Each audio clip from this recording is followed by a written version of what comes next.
Welcome. Thank you for joining us at today's event, hosted by the Foundation for Defense of Democracies.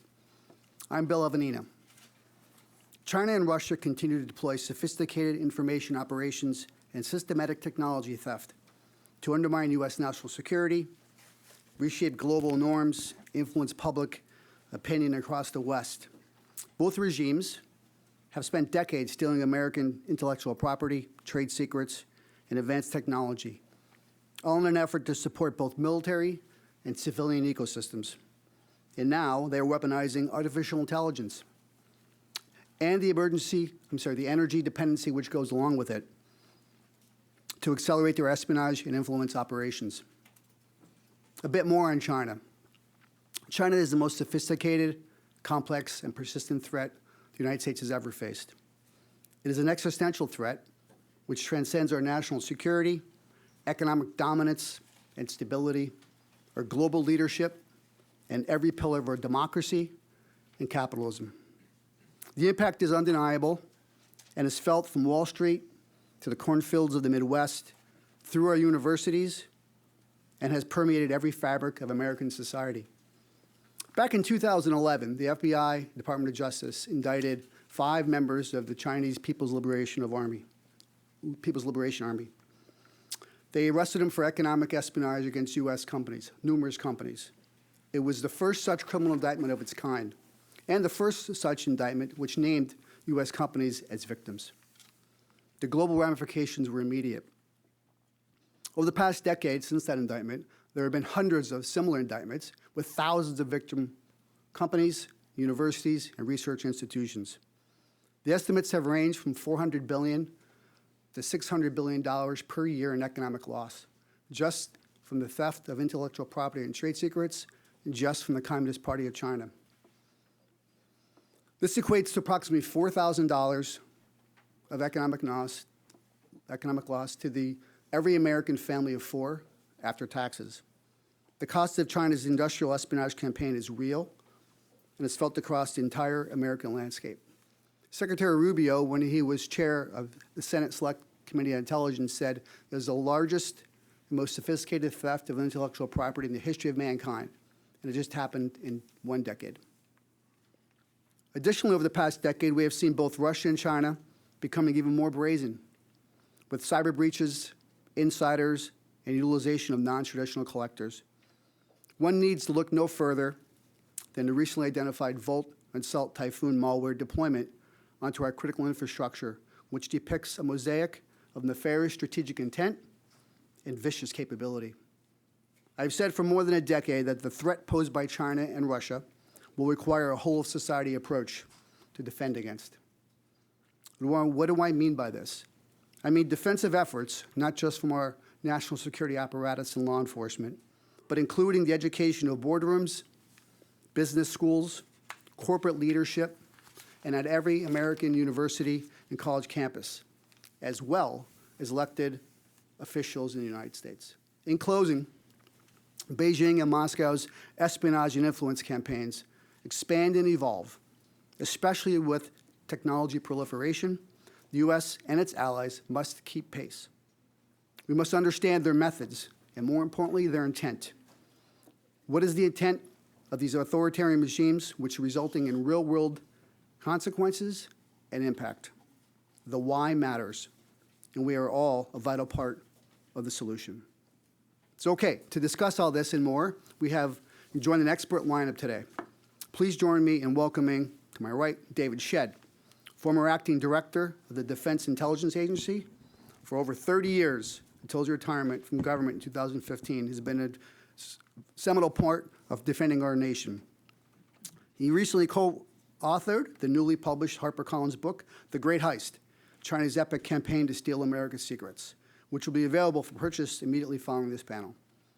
Ivana Stradner serves as research fellow with FDD's Barish Center for Media Integrity.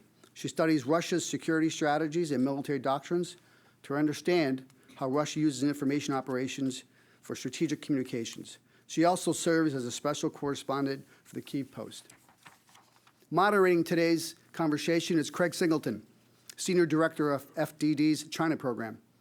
Craig spent more than a decade serving in a series of sensitive national security roles with the U.S. government, where he primarily focused on East Asia. Before we dive in, a few words about FDD. For almost 25 years, FDD has operated as a fiercely independent, nonpartisan research institute exclusively focused on national security and foreign policy. As a point of pride and principle, FDD does not accept foreign government funding. Craig, over to you, buddy. Bill, thank you so much for those opening remarks and for being here today. You have done more than almost anyone to bring these issues to light out of the skiff and into public view, so we really are grateful for you being here today. David, it's wonderful to see you as always. Let's dive right in. First, congratulations on The Great Heist, co-authored with Andrew Badger, who was unfortunately unable to be here today. I want to dive right in big picture. It feels like every day there is a drip, drip, drip of new revelations about Chinese espionage, a new human recruitment, an issue you and I are both very familiar with, a new cyber attack, Salt Typhoon, Volt Typhoon, whatever the next typhoon is going to be. How serious, in your view, is this China espionage threat against the United States today? And what do you think most Americans still misunderstand about the threat? Well, I'm delighted to be here today, and I thank FDD, Bill, for your opening remarks that really, in large measure, contextualize the question, Craig, that you're asking. It is by and far the largest illicit wealth transfer in history when you look at former Director Wray's estimates in terms of what was publicly shared of somewhere upwards of that $600 billion annually, $700 billion.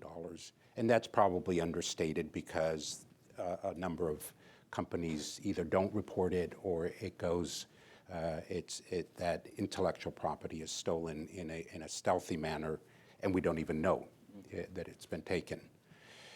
I go back to, as an intelligence officer, and I always would ask the question, what's the context?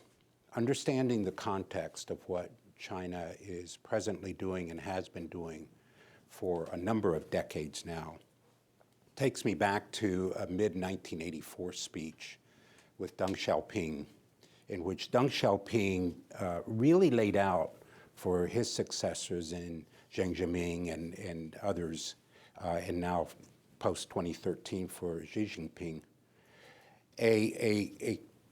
a qualification or a rubric in which China would pursue the coexistence of a socialist state, I would call it communist Marxist single-party state in terms of the Chinese Communist Party, alongside managed capitalism. For those who have a background at all in China, I've visited China in the 80s, and I might be dating some people in the room. 80s and 90s, there were the knockoff piracy products out on the sidewalks and that sort of thing. That was the beginning of really the manifestation of it. By the time Xi Jinping, now fast forward, comes to power and sort of consolidates its power in the 2013 period, there is the launch of Made in China 2025 in 2015, a 10-year plan, in where us old types of the intelligence community would say the requirements were laid out. And in those requirements, he was going to primarily, not exclusively, but certainly primarily use the Ministry of State Security, which has doubled in size since Xi's period to an estimated 300,000 today, which for your audience, the MSS is the CIA, FBI, so foreign and domestic security and intelligence, along with the National Security Agency capabilities, Cyber Command, Geospatial in the case of NGA, and all under one roof in these 18 bureaus or departments, of which Bureau 18 focuses on the United States. It's important to get that context in mind in terms of the size and the dependency of the CCP and Xi Jinping and the leadership position that he has in driving this. So now really to your question, now we have the context. The context is Xi is determined, as is the CCP, to come out of the century of humiliation. An era or a period of time in which China would, and I don't mean to put words in Xi's mouth, but in essence, he would be saying, we were weak when the international order was put in place. Bretton Woods and all the other aspects of the international order after World War II, post-1945. And you put these rules in place to dominate us. The great rejuvenation, make China great again, might actually be a phrase you might think about, is then the counter response to it. And it's so interesting, having worked the Chinese target for many, many years, it was evident to me that the idea of what we would call stealing our intellectual property, our data, our know-how and expertise that goes with it as well, is not seen as stealing. Right. It's actually making a course correction to the oppressive West, particularly the United States, in response to that. The magnitude has only increased in terms of the dangers and the presence of the CCP through the MSS in their operations. And we may get into the Typhoons, as you said. The sophistication today of the MSS versus the MSS that I worked in the 90s, and that period of time in particular, is dramatically different. It is perhaps the best first-rate intelligence security service in the world today at what it does. That's how serious the threat is. Yeah, that context is so important. And in Chinese bureaucracy, form usually follows function, right? I'm always reminded of something actually Bill taught me many years ago, the rob, replicate, replace. Yes. I love it. We're at a think tank, so anything with alliteration we glom onto here. But that's an easy one, right, for policymakers to understand as we're sort of talking about this. Yeah, the capture, cage, and then kill. That's even better. There's the image. I think we'll have to. And I developed that in the book in terms of how that's done. That's exactly right. I'm thinking a little bit now as you describe the form and the function, the targets, right? You mentioned intelligence requirements. You triggered me a little bit. I thought you were going to be like NIPIF or something. We're going to go into our old world. But as I think about it a little bit, they're going after certain targets to get the information. We talk about universities. We talk about businesses. They're in our critical infrastructure, obviously. Our defense industrial base, huge part of this. I'm curious, do you think there's a most underappreciated target from that list, or something I haven't mentioned yet, as the Chinese are starting to think about what they need from us and where they want to be positioned on our networks? It's fascinating to me that, like any good intelligence collection plan and apparatus that supports that plan, in this case the MSS, as they collect the data, they are actually quite agile at shifting their requirements. Right. Because they're identifying, for example, our research on quantum. Where's quantum going? In the Shanghai Institute, in terms of quantum in Shanghai, what would keep me up keeps me up at night is this whole idea of a surprise breakout on quantum, as an example. The other thing is, Craig, is I think we are under the misunderstanding or the erroneous impression that when they did their hypersonics test in August of 2021, as one example, that somehow they stole a hypersonic vehicle or a hypersonic capability all wrapped up with a bow.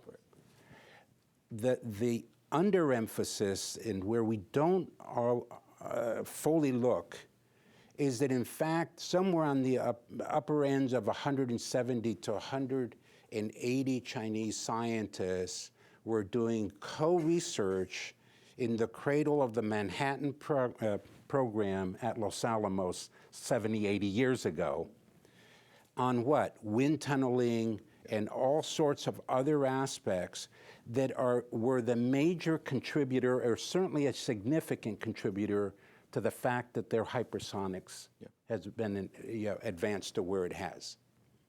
My point is that when you ask where is it maybe underappreciated, valued in terms of Bill's background and the counterintelligence, is that they take piece parts. Yeah. They then bring them together. The corollary to that is they're happy to work with a huge net in terms of what they collect. Yeah. In other words, they may need it. It doesn't mean that everything, and it's the whole of society Chinese approach to doing this. And because of the national security and national intelligence law of 2017, Article 7, look it up, every Chinese citizen and every Chinese entity today, when called upon to support the CCP, must. There is no loose language, may, perhaps, should, or anything like that in terms of doing it. Am I ever suggesting that 280,000 Chinese students in the United States are all spies? That's not what I'm saying at all. But when called upon, and we might talk about ByteDance and TikTok, they will, as a quasi-independent company, be called upon to support it. I think that's where we miss a little bit of the linkage between what their requirements are and how they're meeting those. Yeah, it's a great point. The legal and regulatory scaffolding that Xi Jinping has established and codified into law. It's it can be coercion, it can be cooperation, but it has to happen, and there's no choice. The name of the book is The Great Heist. So we've talked a little bit about the structures that they're using to get the information. We'll get into some of the tactics that they're using, and then we're seeing this evolution. What are they trying to steal? What's the Great Heist? How'd you come up with the title? What do you think is is it one thing they're trying to steal? What is it? How do they think about it? The backdrop to the title comes from essentially, like some in the room perhaps, certainly some in the audience, that had their security dossiers taken in May of 2015 from the Office of Personnel and Management. As I like to say, 22.5 million of my best friends of the past and present at that time had their security dossiers taken. So my motivation on the heist and the title came from a very personal experience. And subsequently, we had the 170 million documents taken from Equifax and Anthem Health and many others. So we'll talk a little more perhaps about the data piece of it. Yes. And so the heist is this blend of the Chinese focus, not only on the technology, both cutting edge and futuristic, but also in acquiring through programs that they've rebranded, which in 2019 was the 1,000 Talents program, but essentially going on university campuses and finding them in our national laboratories and in the research and developed world with the data. And so it's I always often said, when I was at CIA, I would have stood up a separate freestanding division if I had gotten those OPM records. Because all I need is to find the vulnerabilities in 0.001% from my targets. So imagine that. So the heist is really as broad as anything that isn't, as one pundit said to me, they'll steal the buttons off your shirt if they need to. Yeah. And in many ways, all kidding aside, there is no limit to it. And as I said, the proverbial net that they will capture this information, whether they need it now or not. Very different than our history with the intelligence community. If it wasn't a requirement, you walked away from it. Yep. The second aspect, and I want to underscore this, and Bill, you alluded to it in your opening comments. It's that China is, in their whole of society, is applying intelligence to their economic, military, industrial base, the PLA, the People's Liberation Army's modernization, space programs, underwater, and all the rest, in the sense that everything's a requirement then. So that's really where the Great Heist, and that's the EPIC campaign. And these are about campaigns, as again, we'll mention the Typhoons. They're not single events. Right. And that's where it comes from. Yeah, it's a great point, right? Chairman Xi Jinping says that data is the 21st century oil. Exactly. Right, and I'm curious though, why do you think that they are so fixated on the data? What do they think they can do that we can't see or understand? But it is, to your point, we usually say we have to prioritize in the intelligence community. We have to have a list of requirements. If it's non-public information, it's one thing. If it's publicly available, this is not for us. They have a very different structure and function, but this obsession on data, this fixation, I would think about it. Why are they so fixated on collecting it, and what do they think that they can do with it that others simply can't? Briefly, 3 points. First is they're going to be building or are already building more and more sophisticated large language models with the data. Yeah. So that the AI and the battle at present and in the immediate over the horizon is artificial intelligence. And so we know that. Secondly, they mine the data even when they don't know what they've collected in terms of its value for applicability to something that will be either used in their version of deterrence in countering the United States and the West economically or militarily, but also to go on offense for it. They will have knowledge. Data is power in terms of having it. And thirdly, there's an element of CCP control then. What I have by way of my data storage and what's in there gives me a certain power. I may not know how to use it precisely today, but I have something on you that you don't know that I have, or if you know that I have it, you can't do anything about it. And I will go out on a limb. Every adult American has had their data already taken in some form or another, not because you did anything wrong, but precisely because they're obsessed with the collection of data, even if they don't have a right here and now moment application for that data. Yeah. No, it's a great point. I mean, it's down to the personal level with genomic data. Even. Exactly. Our genomic data sets that they're collecting. For and DNA purposes, for their microbiology. Advanced biologics, specialized medicines. Yes. Building that supply chain centrality, build the data, apply big data capability to it, have breakthrough. I'm curious, it's always fun to play a little spy on spy analysis because it's like respect meets respect, right?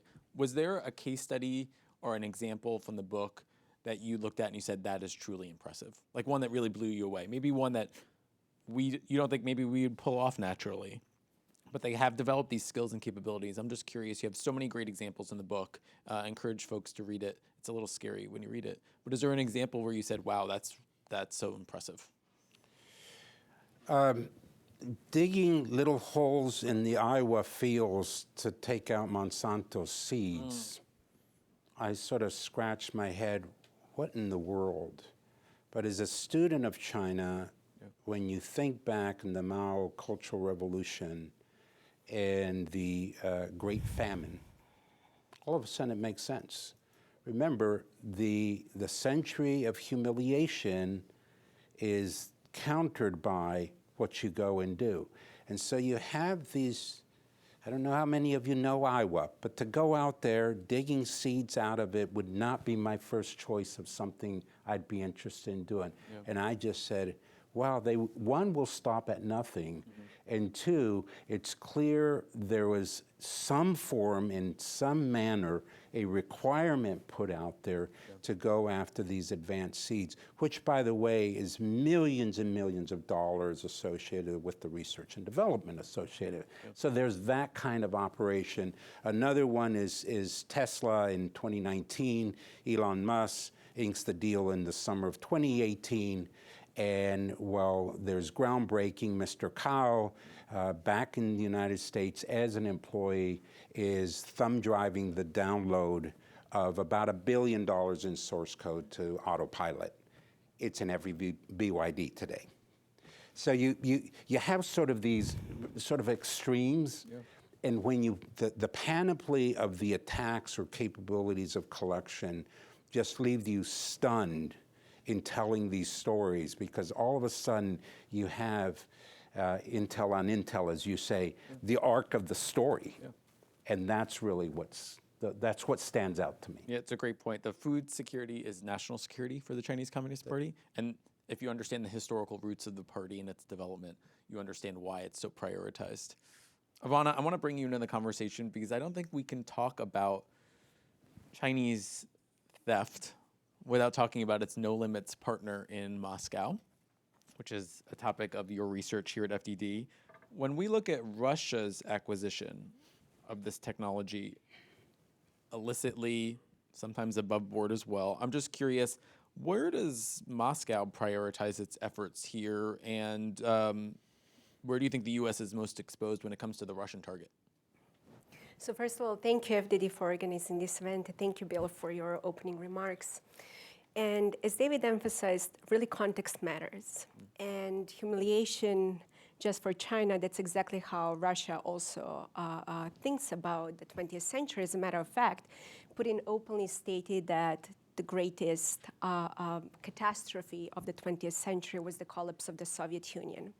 So before diving into tiny details, like to zoom out why it matters, because Russia has been trying to compete with the United States on so many fronts, and Putin has promised probably himself that he wants to put Russia back on track as a great power. But one thing is Russia's wishes, second thing is what they can do. But while reading your book, I was, first of all, it's really terrified what's going on there in China.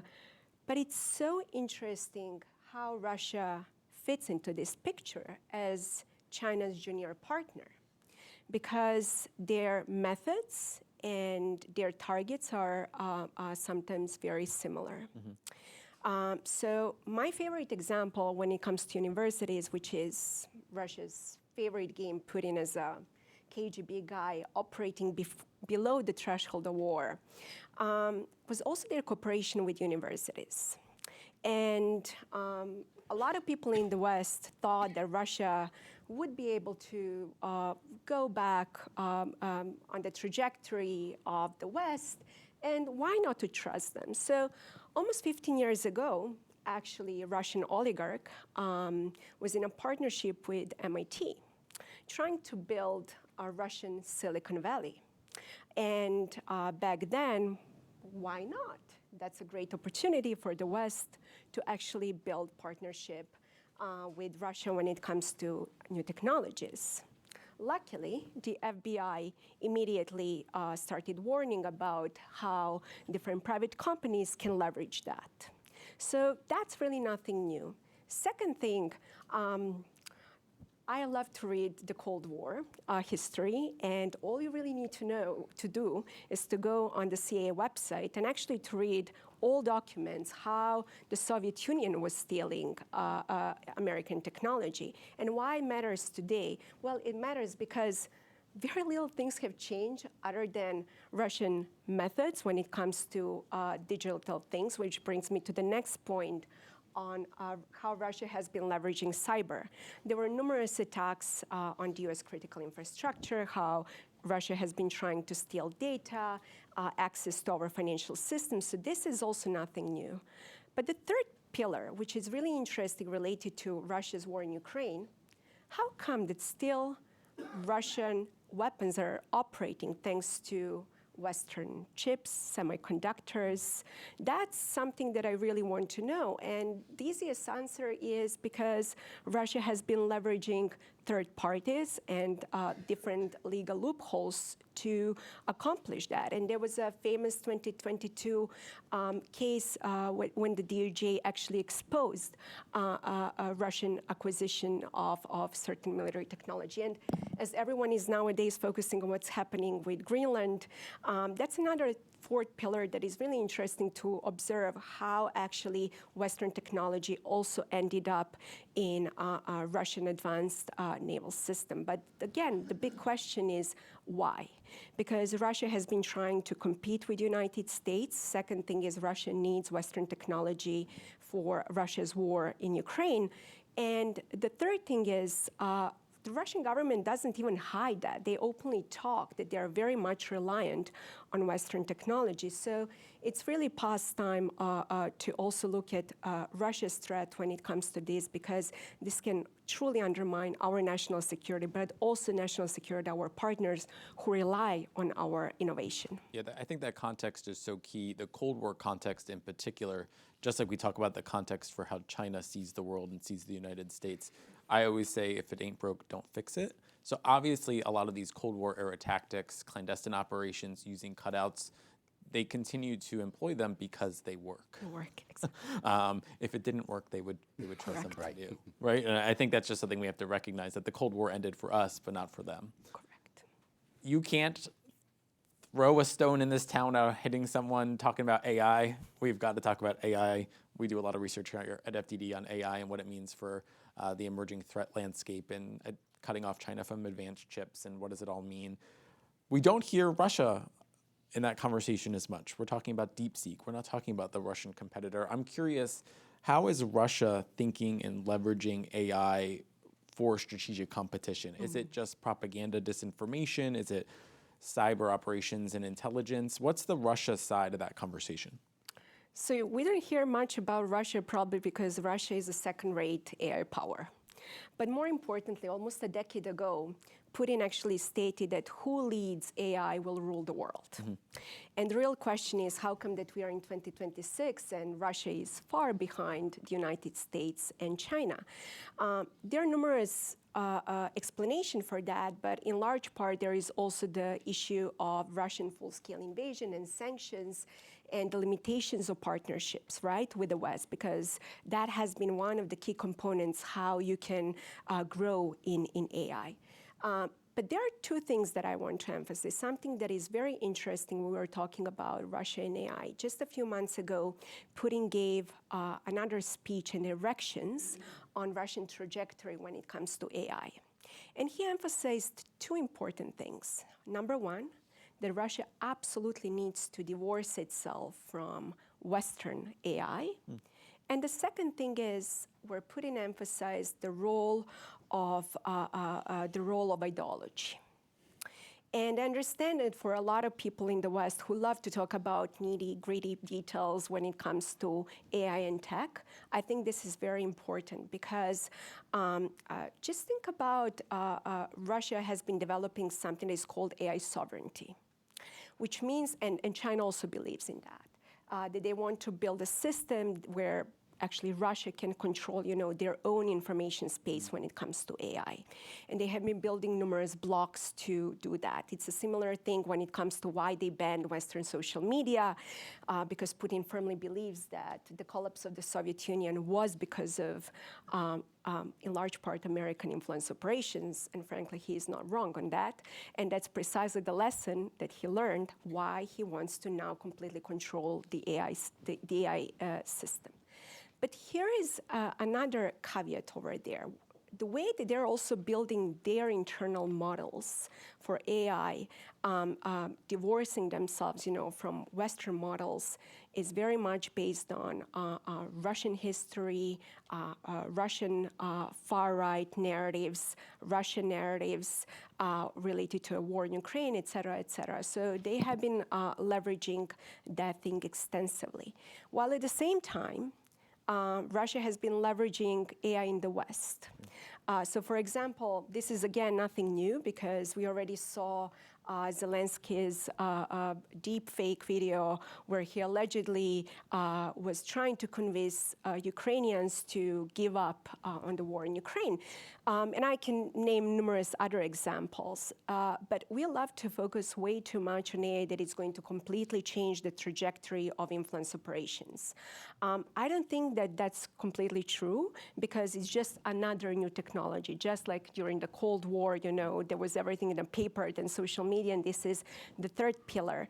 But I think it's really worth understanding how the Russian military understands AI from a very different perspective than we do, or when I read your book also in China, because it's not purely about technology, it's also about their ideology. Absolutely, right. Two authoritarian regimes who are focused on control. Correct. Like regime longevity and stability.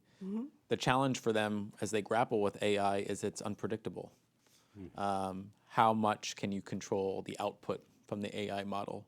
We see it in the China space a lot, where you can put things in about Tiananmen or the regime, and you can see it almost self-correcting in real time when you play with the models. And I think there's a deep-seated fear in Beijing, but I would imagine in Moscow too. Absolutely. That can they actually control these models, which I think ultimately will keep them second and third place for a while. But I want to get a little bit into now connecting these dots. Technology is the tool for them. They want to accomplish broader objectives, I would imagine. They're not doing this for nothing. They have strategic objectives, narrative control, propaganda. You guys have written about this a lot. Some excellent articles in Foreign Affairs. We have some copies out front. It's great reading. David, I want to start with you a little bit. Why is China using espionage and emerging technologies? How are they doing it to shape outcomes? What is the end state that they are seeking here? They're not doing it for nothing. So what's the goal? China's goal unequivocally is to surpass the United States and dominate in the first order. It's near abroad. Yeah. Taiwan, 110 miles off of Fujian province, is clearly in Xi Jinping's sights for, as he stated, 2027. And the technology that they are seeking and the modernization that I referenced earlier of the People's Liberation Army, and then the production that goes with it, of course, in terms of capabilities, is such that their objective is, if there is a bellicose engagement, that's a very diplomatic term, about a Taiwan invasion, that they can win, and they can win decisively. Right. So that is a sort of priority number one if you go to their military-industrial complex, if you use that terminology. Their other objective is, you've seen when China joined the World Trade Organization in December of 2001, which was a bipartisan objective of our political side, whether it was the Clinton administration driving that to it, and it's addressed in foreshadowings in the book in terms of the complete stand down on any operations that could jeopardize that. And then George W. Bush and the administration that I served in the NSC staff was very much committed to believing that you could change China's behavior through the WTO as a result of them then having to play by the international rules. Most favored nation status actually gave them the ability to get market access to do what we're seeing today. And so the foothold really goes back 26 years, 25 years ago with that expectation. The other expectation that the United States had, and I believe it was bipartisan from the standpoint of the people that I was talking to then, was that it would lead to democracy in some form, maybe not Jeffersonian, but somewhere along that spectrum of an opening. And of course, we see that completely moving in the other direction. And Ivana mentioned it. And what is it? It's about the preservation of the CCP. And so if you take the last 3 weeks of what's occurred in Iran, 3 to 4 weeks in terms of the protests and all of that, the thing that keeps Xi Jinping really focused on security is the domestic situation. Right. June 1989 in Tiananmen Square was an event that he does not want to see reoccur. Yeah. And so the espionage machinery, with this collusion of domestic and intelligence, we would call it positive intelligence collection, yeah, versus the protection piece of it, is a behemoth that controls then the domestic population, and at the same time is seeking to create that decision advantage, yeah, in the event of a armed conflict with the United States. Yeah, no, the Iran context is so important because it's impossible to divorce the CCP's domestic aims from its foreign aims. You right? cannot do that. You can't do it. And I think in the Iran context in particular, it is Chinese technology, including CCTV cameras, that are being used in Iran today to track protesters down to their door. It's shocking, and we just haven't done enough on this as a target, but it's built on domestic CCTV cameras and a lot of U.S. stolen technology. I think the Taiwan part is so important too. The Chinese are they're preparing for a war they hope to never fight. And they're doing that through capability development, which the book explains beautifully. But there's a cognitive warfare component to it as well, where they're saying resistance is futile. Yes. We're so big, we're so powerful, this is going to happen. Russia plays in the information warfare space too. They're thinking about this as well. Both, you mentioned in your remarks, capability development, but they're also thinking a lot about information warfare. I'm curious, what's Russia's goal here? What's their outcome in all of this?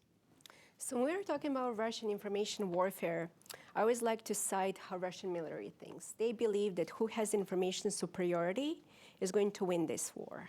And they value 4-to-1 non-kinetic to kinetic efforts. All you really need to know is to just go and take a look at how much money Russia spends on information warfare, how much RT gains money. Like, I think last year it was 1.5 billion. So, and why it matters, as I mentioned, context again matters, because let's call a spade a spade. The United States during the Cold War, we were the superpower when it comes to information warfare. We're unapologetically using a very powerful tool to win the Cold War, to win hearts and minds. And as soon as Putin came to power, he started strengthening domestic information system, completely trying to close it down. As a matter of fact, Russia just announced that this year they're going to ban officially even WhatsApp, let alone other social media. So Russia has developed a very powerful tool, not only to strengthen domestic information system, but also to put the West on the defensive. And as an authoritarian country, Russia doesn't have to use any ethics. So they can spread lies, they can spread propaganda, they can leverage social media influencers, you can go on and on. But the most important thing is really to understand that this is a very serious weapon. For many people, this is a weapon that you cannot see, you cannot touch, you cannot feel, but it's really powerful enough that it can destabilize countries. And I think it's very important, two things. Number one, to understand how Russian command and control works in this environment, because with all due respect, the world doesn't revolve around Brussels or Washington, and we always like to think that American adversaries think like us, process information like us. Strategic narcissism, Strategic what H.R. narcissism. McMaster calls it. Exactly. And the second thing is, in the United States, we shut down a lot of efforts in the information environment, whether we Global Engagement Center, the Voice of America, and all those places had numerous problems. Let's call a spade, but we still need very powerful toolkit actually to put our adversaries on the defensive, so they spend time, energy, and resources defending themselves.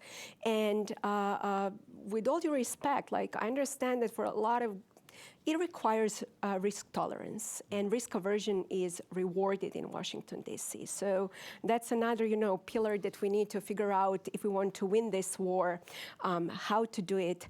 But that's something that really Russia has been very good at. Yeah, no, it's a great point. I mean, I often think about this no limits partnership less as an alliance, but more an alignment. And it seems to be really rooted in just a mutual grievance and loathing of the United States. I want to hit both sides of that coin then. There's the cooperation side, and then there's the skepticism that exists between the two. I want to start with you, Ivana, a little bit. Where do you think you're seeing China and Russia cooperate in this space? And then we'll pivot, David, to you. Like, there is deep skepticism at the working level between China and Russia. Again, long-rooted, historical. despite the bromance at the top between the two leaders. I'd love to hear your thoughts then about where you see maybe China keeping Russia at bay or at arm's length as they acquire this power and this technology. But we'll start with maybe where they're working together. So I think that Russia and China are actually frenemies. They cooperate on one side, but they also fear each other, especially Russia is not happy with China's developments. And how to answer your question? I mean, there are so many reports on their cooperation, whether in military and tech, whether in cybersecurity. They're publicly available. In 2015, they signed officially information security agreement. Just last year, even through BRICS, they signed a new AI agreement. So I can go on listing all those things. But I want to actually zoom out and to explain where they're purely aligned. And I would like to emphasize BRICS. I understand that for a lot of people in the West, BRICS is just another crazy institution, financial, that is going to collapse. Who cares? For Russia and China, it's very important because it's an ideological institution where they're aligning on creating what I like to call a multipolar world. And they have been doing that, especially in the global south, quite successfully. So they have been cooperating on that front in particular. And every speech that I read by Vladimir Putin or Xi Jinping, they love to talk about the creation of a multipolar world and the end of the US unipolar world. So when it comes to new technologies, there are so many official bilateral agreements that they signed. But to me, it's even more important, that big question where they're ideologically aligned. And that's why I cannot emphasize enough why we should be paying more attention to BRICS. As a matter of fact, as someone who deeply cares about influence operations, they have been also developing something that's called like a BRICS TV, a new effort to launch influence operations in the global south, and they're perfectly aligned over there. Russia is much better than Russian influence operations, but China is learning and has clearly better technologies. Yeah, no, the world order component of this is key, right? A world order that reflects their values and their interests. They push this multipolar moment. I get the sense that our current president believes quite strongly that it's a unipolar moment, and he's going to foot stomp that, I think, for the next 3 years, that's for sure. But David, pivoting then to the skepticism, this exists. The bromance at the top, but the working levels are deeply concerned. Russians are worried about becoming Chinese vassals. The Chinese wonder, what's the value proposition from the Russians? They seem behind. The brand is bad globally. I'm curious, like, where you think the Chinese are maybe keeping them at bay. What does that look like? How do they balance that? I always like to think of nation states rising and falling to their self-interest. In the self-interest, and Ivana's touched on this in terms of the junior partner, or certainly that was the implication of Russia to China, is of deep concern to Vladimir Putin in that relationship, notwithstanding the appearance at the top, of course, of collaboration. Need you only see the military hardware march 3 months ago or so in Beijing, September, in terms of doing that. The issue is that there is a much longer history of conflict between the two countries than this aspect. My fear is that both China and Russia see vulnerabilities in the information space as it pertains to the United States, and that's where the cooperation may take place. You also see it in some very cutting-edge technologies where, almost at a tactical level, the drone sector of the development of drones is something. And then I think you have to bring in the North Koreans and the Iranians when it comes to this technology. A little bit of the jingoistic view in the United States has often been that these people aren't nearly as smart as we are. They certainly don't have the resources to do X, Y, or Z, and they're just second rate. Well, North Korea's attack on Sony showed that, in fact, it can do very sophisticated operations in terms of the cyberspace. Right.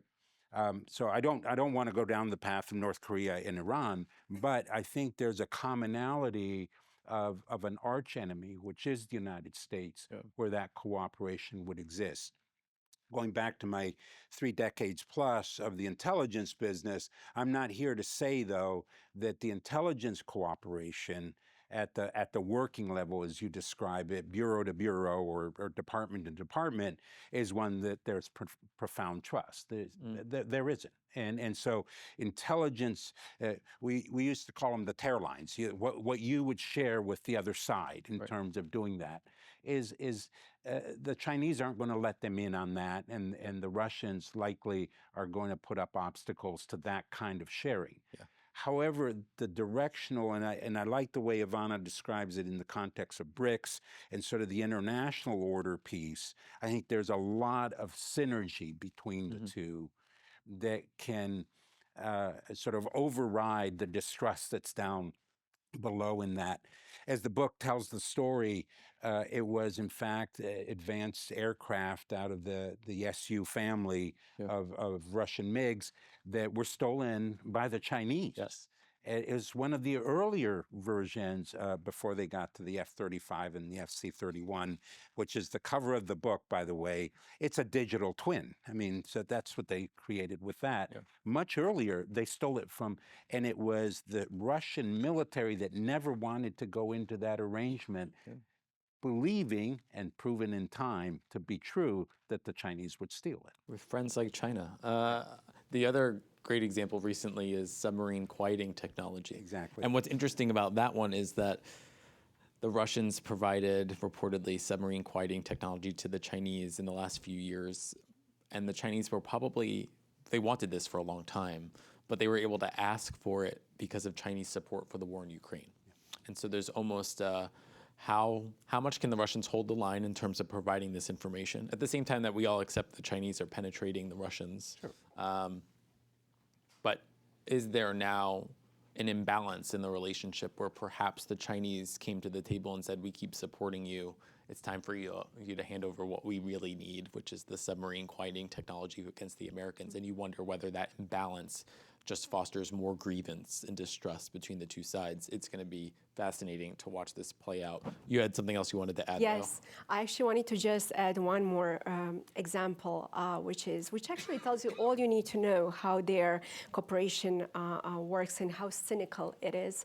So just take a look at the United Nations, and last year when the United Nations adopted a new UN cybercrime treaty.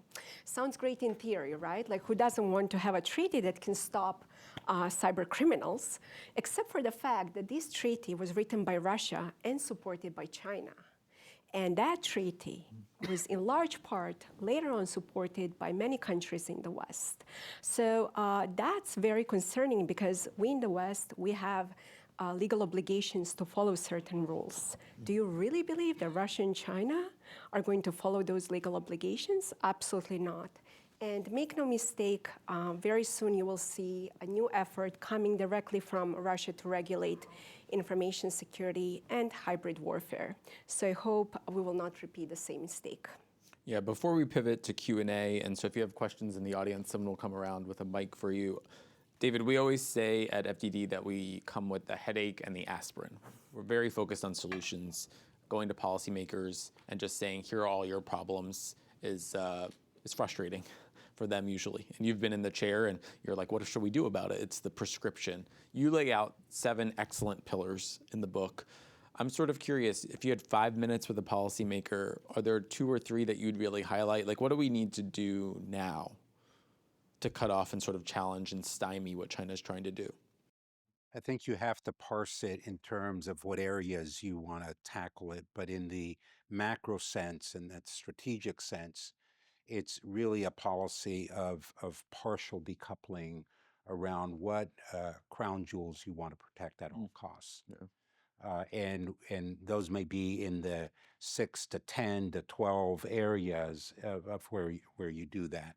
So that would be sort of number one in terms of the recommendation. Secondly, a much stronger public-private relationship in terms of the sectors working together I would like to see a national economic security council stood up in which there would be, as 1947 built the NSC out of that in terms of the National Security Council, and President Truman did, around the ability to bring together both the private sector and the public sector on these issues. Why? Because this is economic warfare. So it's going to be different as to what you're going to address than guns and bullets and ballistic missiles in terms of the threats that you're, which also has to continue in parallel on the traditional national security side.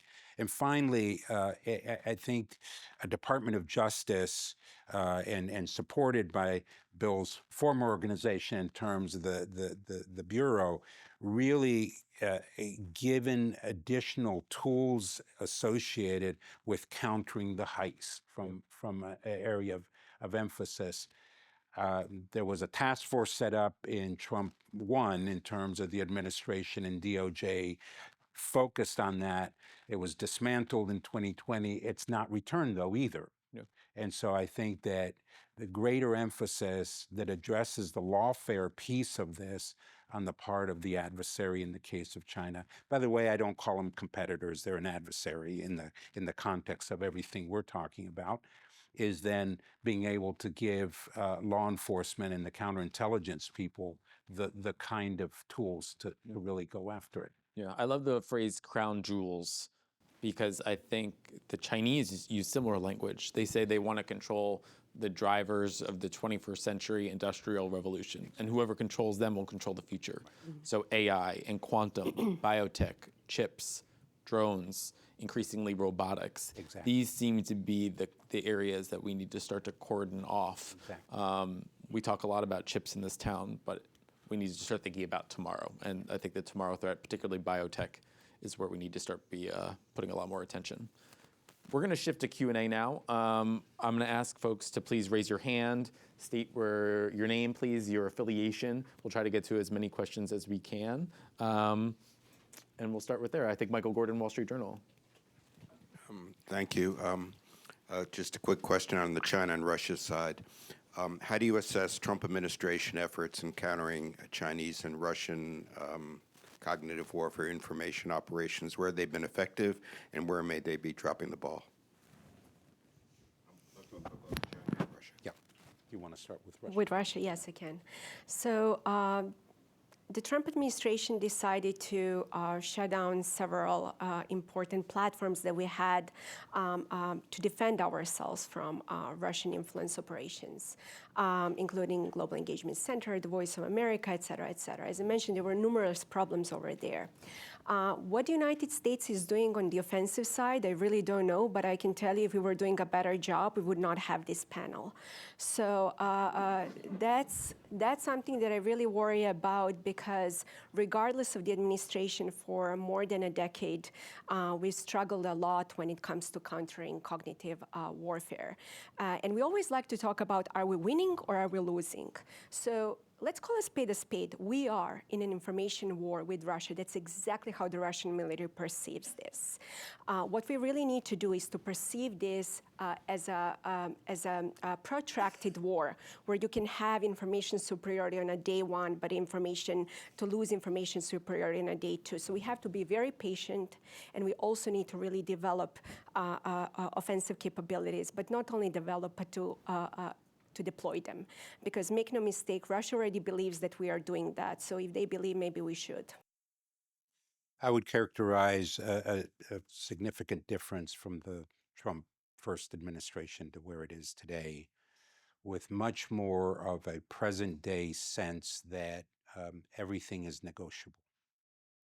In other words, that it can be either at the tactical level. I don't know what strategic would look like in this context of your question, but tactical, in other words. So you'll negotiate TikTok as an example, and I think there's going to be an announcement very soon in terms of what that deal is. You just have to work with ByteDance, the parent, and you can sort it out, and who has what percentage of ownership. And I think we've concluded TikTok, and you can all sort of land where you wish to on that being a wise decision or not. I believe it's a terrible decision to keep TikTok open. Collects on 160 to 170 million Americans using it and 1.6 billion worldwide, which obviously we don't control. And that data, back to your earlier comments and questions about data. So I think it's much more tactical and all sort of a business negotiation on it. And I think the Chinese are loving it. And I think one other quick thing, which is the question of free speech. President Trump is absolutely right that we should be worried about free speech in the United States. But one thing is when you have adversaries, whether they're working directly with intelligence sitting in Beijing or Russia, conducting those influence operations, then this is not a question of free speech. It's the question of protecting American national security because information is a weapon for them.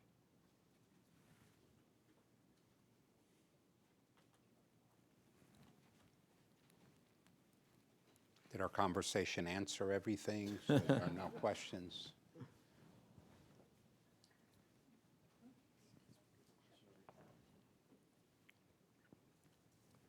David Berto, and for the first time in half a century, I represent only myself, which is a delight. Craig, I want to follow up on your question and your implication about you bring the headache and you also bring the aspirin. And I really want to ask the two panelists, you've talked a lot about what China and Russia are doing. You talked a lot about our response to that, but that response is mostly reaction and defense. It's not offense. And my history says you don't win. You may prevent losing through defense, but you never win through defense. What does winning look like in this case, and how do we get there? I'll jump on that as a first issue. In the now 4 decades of association with the intelligence community, we have never really come to terms with economic espionage, both on the requirement side as well as to the distribution then of that information. That is, the identification of a sector that would require that information. How do you do it? The French have had a long-standing model of doing that. And the Chinese obviously are doing that as well. The question for me on going on offense is when and how are we going to have a national debate about this economic warfare when it comes to both the intelligence collection capabilities and requirements? That's the easier part. There'll be cultural issues of pushback, that I'm sure of. But it's really then how do you use that? How do you use it when you have that detection of where the Chinese are going in the AI sector, because you're now collecting on it, and to whom are you passing this to in order to respond to it? That to me would be going on offense, and I think it's desperately needed, but we have no public debate on this, and having been with the Select Committee on China yesterday, I can tell you they asked me exactly the same question. I gave them exactly this answer. The other one is the typhoons, and we haven't had the time to really unpack the Salt Typhoon in terms of telecommunication side, and then Volt in terms of our infrastructure, is we have got to be ready to counter that in a material way on the other side. Obviously, I cross a classified line if I even knew what to say about what we are doing or not doing, but I think that's the other aspect of going on offense in the cyber domain. Before we jump to another question, I want to lean into the typhoons because it's so bad. The Chinese are still operating on our networks. Most Actually, Americans, in 80 countries, by the way. right, So beyond us. Yes. Capture this. We've known about this now since the Biden administration. They have the capability and means to read text messages, unencrypted text messages, to listen in on phone calls. This is all public now. It was sort of hidden in the skiffs and the shadows. Now it's public. How bad is this? How exposed are we here? Totally exposed and pervasive. The fact the most recent story is, of course, on the 4 or 5 committees on the Hill, right, in terms of reading, the mail and the emails, all the rest. To me, I think our understanding of it, and of course, the nomenclature comes from Microsoft on Typhoons, would have loved to have thought of that as a code name back when I was in government. It's great run because it really is, as a Floridian, I would call it big hurricanes, but typhoons does just fine. It's more Asia. I like Yeah, that. exactly. It's very, very focused. It really represents the enormity of the threat, and it's ongoing, and the ability of our telecommunication companies to really ferret out and clean this up really doesn't appear to be taking place because it is ongoing. In the infrastructure side, known as the Volt Typhoon, that to me is the multiplicity of kill switches that are put into it in the event of potential conflict or for some other reason, rather than predominantly collection. So that's sort of the distinction between the two, and both are profoundly worrisome. Yeah, no, it's absolutely frightening. I know we have some experts actually in the audience who track this closely. So the Stanford professor and me might start just calling on people, which will, you've been warned. I want to give another chance to other folks to ask some questions. If not, we have one over here. Hi, Duncan Sparrow, speaking for myself, but retired as AT&T's chief security architect, so I'd like to follow up, and I worked in the intel community for a decade back in the 90s. So I'd like to follow up a little on the Typhoons in particular and tie them to the Taiwan Strait 2027, and not just telecom, but also, you know, water, electric, and everything else. What are practical things we can do in the near future? Because all said and done, 2027 is just next year. So I'll start with my biggest concern is we're completely underinvesting in the cyber public side of it, and FDD can talk a lot more to that in terms of the concerns that Admiral Montgomery and others clearly are tracking here. And so even to that earlier question about going on offense, what are we doing to counter it in advance of because knowledge is power, and now the fact that we know that they have these capabilities, and this isn't the C team or even the B team doing it in cybersecurity on the Chinese side, is how are we going to respond to it? And back to this collaborative relationship with the telecommunications companies and as well as the infrastructure side of it for Volt, is we know. Without a shadow of a doubt, the capabilities are being manifested inside our systems. So what are we going to do about it in terms of a public-private partnership? I'm getting the clock message. I think we have time for one more question. If not, I'll oh, here we go. Hi, my name is Jim Molinex. I'm retired State Department. I have a question about how we can better protect ourselves against some of the collaboration that we see ongoing with respect to Chinese and Russian military technology and other things. Where do you see, I mean, obviously the issue of chips going to Russian military defense production is a crucial one. We know a lot of that goes through China or through other third countries into Russia. Where do you think the emphasis should be in terms of trying to stop that? Is that a U.S. government solution, solve problem? Is that something that we need to work more closely with private industry to resolve? Is that something that the U.S. can do by itself? Yes, no, yes, no. Yeah, it's a tough one. It's starting with the last part of your question. No, we can't do it by ourselves. That's fairly clear to me.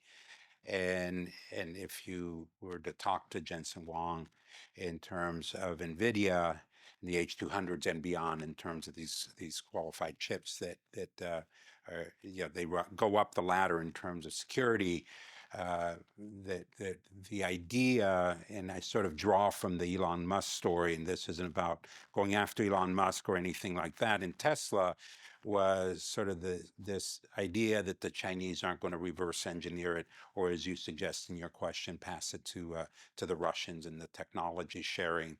I think we have an antiquated export control mechanism in all of this, and an underinvestment in counterintelligence in terms of addressing it.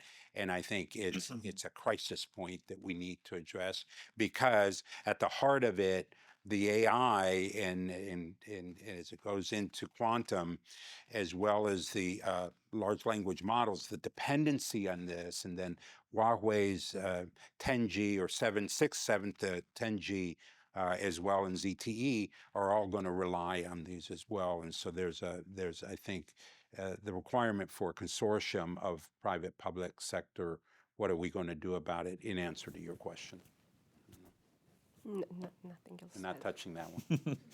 All right, I think it's a great question to end on. I want to thank everyone today, but especially our panelists for a great conversation. David's going to stick around to sign copies of his book in the back. I recommend it's the stuff of nightmares. I don't recommend it reading it before bed, but maybe during daylight hours if you want to get smart on this topic. But for more analysis from us, please go to fdd.org. I want to thank everyone again, and we'll see you soon. I recommend reading it before your final caffeinated coffee. There you go. I like it. Make that your cutoff. Yeah, thank you.